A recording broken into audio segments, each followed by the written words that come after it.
This is the brief on the dual causes of modern populism. Okay, so recent analysis suggests that global populism isn't just politics as usual.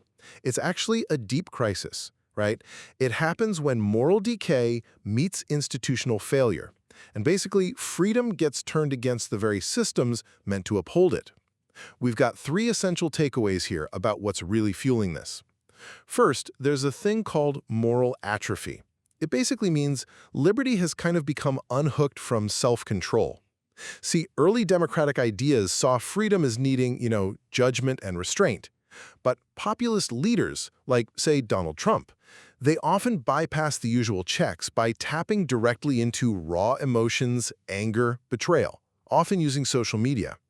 So freedom becomes this collective passion, not reasoned debate. Second, populism is definitely a response to serious structural decay and people feeling left behind economically. Get this, between the 70s and 2015, worker productivity went up, yeah? But real wages for most folks barely budged, like 0.2% growth per year. That kind of marginalization, it led to a massive loss of faith. Trust in institutions just cratered. Congress was down to like 7% trust in 2022.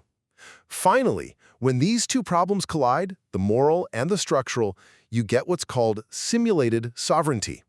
Because the institutions aren't really doing anything helpful, the populist leader steps in, acting like the personal voice of the people's will. It feels authentic, right? It offers this emotional recovery.